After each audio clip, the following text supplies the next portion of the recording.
No! Not you! I shouted from backstage, seeing how my brother showed up instead of me. Eli and I have hated each other since childhood, and in the end, he decided to destroy my entire life. I'll tell you how it went down.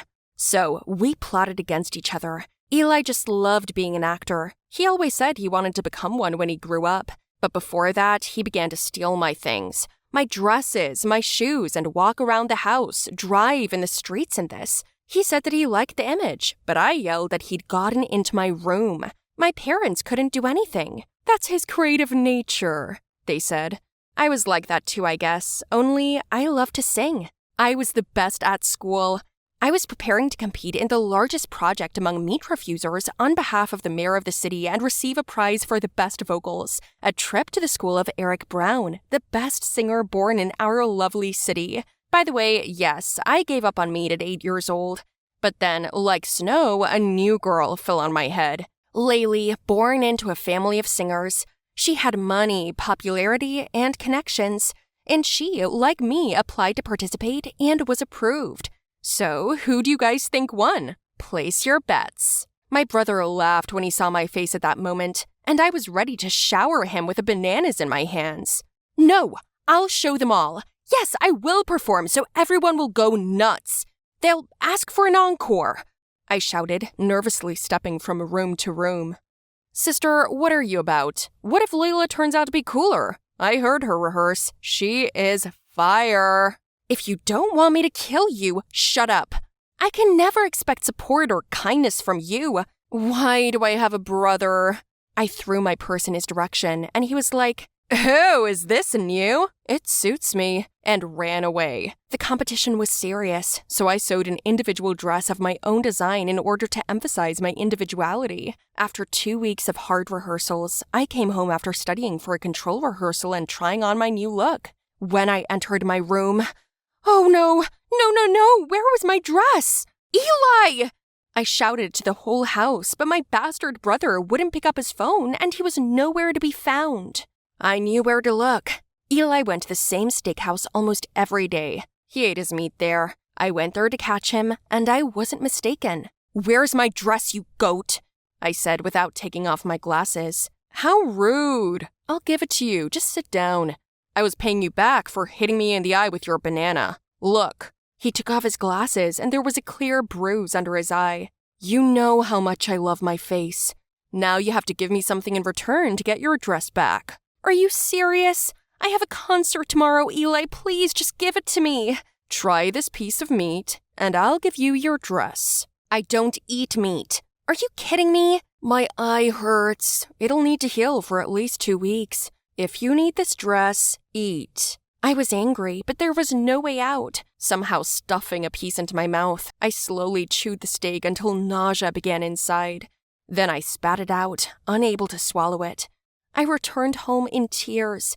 In the evening, Eli came up to me, and to calm me down, he said that he'd bring the dress to my concert, as he'd found a hole in the hem and his master promised to fix it. The next day, just before the performance, I was still waiting for my brother, but he was nowhere to be found. Hiding backstage, I sat on the floor and began to cry and talk about how I hated him. Just then, my name was announced, and Eli walked on stage in my dress, my shoes, my glasses, and a wig. What the hell is he doing? I asked myself, and froze. Then suddenly, something happened. I saw Laylee in the wings pouring a bucket of rotten eggs on him, and for a moment, a video appeared on the screen behind me. It was of me putting that piece of meat in my mouth and chewing it. Then something spun on repeat in the inscription, "Scammer." I got so scared. This was the end. This girl hated me. But then Eli took off his glasses, wig, and took up the microphone. "Hi, everyone. I'm Eli, and I'm an actor. Did I manage to deceive you? And, oh, the video. This is my favorite. Everyone knows how many years I've been going there, and by the way, this is a video of me. Looks a lot like my sister, right?" There was silence in the hall. Then the host came on stage and clarified, "So it's not your sister who eats meat. Unfortunately, we only have vegetarians participating in the competition. My sister gave up meat at the age of 8, and since then, she can't stand it. By the way, she's so angry I took her dress, blah blah blah, overdid the acting. I'm sorry, sister. I came on stage and he introduced me. Laylee was purple with anger. And then the question arose. Who poured out those eggs and showed that video? And the audience pointed at Laylee. I went into the toilet and gave my brother a huge hug. I was given 10 minutes to clean up and sing. Eli found out about Laylee's plan through their mutual acquaintances. He saw how she was filming me on camera and decided to help. Maybe he's not as bad as he was when he was a kid. Hi from Miami, everyone. I'm Evelyn, and I'll tell you my story about how my family worships me and why. I am the most popular girl at school. I've always been like that. My parents were known for doing everything for their only daughter. They literally worshipped me. I had money and a lot of fans. To win my attention, girls and boys literally performed concerts. Someone would give something, others would open the door, and someone would do my homework. Everyone wanted to visit my chic house, but I rarely invited anyone over. I had my own reasons for this, which you'll find out very soon. My father used to pick me up from school. He always waited outside with flowers, opened the door every day.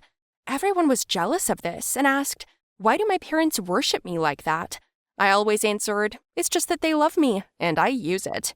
Was I a bitch? Perhaps, but there was no other family like mine. So that day I went home with Dad. As soon as I entered the hall, Mom and Dad held out their hands and I paid each for the hours worked. I said, tomorrow at the same time. Miss, I'm sorry, but tomorrow my daughter has a concert for fathers. I have to be there. Can I take the day off? Day off? Your job is to pretend to be my parents. That's it. Am I asking too much? I pay you money for this. Tomorrow at the same time. We understand you, miss. Tomorrow we'll arrive early in the morning. What? Don't you get it? These are not my real parents. They're fake. I pay them to pretend. Where are my real parents? You'll find out soon enough. We went outside, where suddenly my new boyfriend Luke was standing.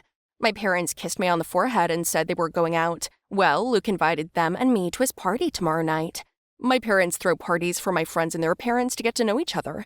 We rich need to know each other by sight, right? So I accepted the invitation, thanking him, but still didn't know how it would turn out.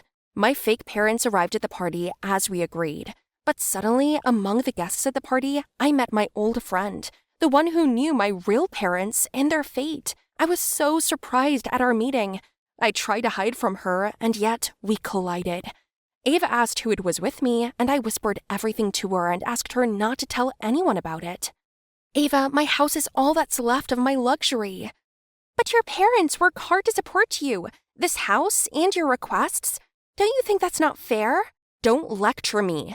At least I don't disown my relatives just because they went bankrupt. Her words hit a nerve, but on the other hand, I couldn't let anyone know that the once richest girl in the city was impoverished.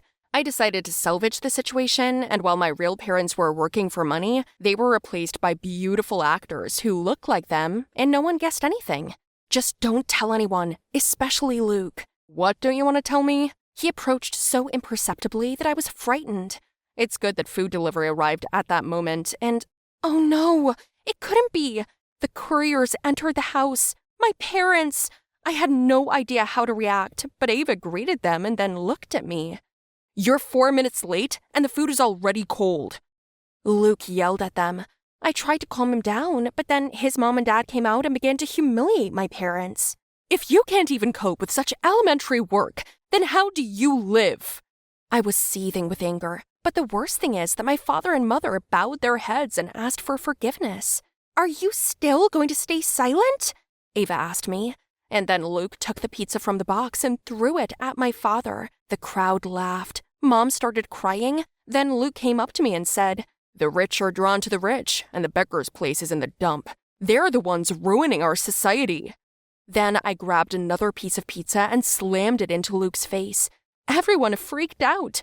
I stood next to the couriers and shouted, Okay, everybody, this is my real father and my real mother. They're couriers. They earn their money by honest labor while you own illegal businesses. And you know what? Luke actually sells drugs at school. Yes, I'd rather work as a courier than launder money through shell funds and engage in drug dealing. By the way, Luke, your Rolexes are fake. My father had the real ones, and you don't know how to tell the difference. All the best, and go to hell. I said it in one breath, showed the middle finger, and got out of there. Ava followed me with her parents, and we had a great evening back at the pizzeria. Now I realize there are things more important than money and show-offs. It's the love of family.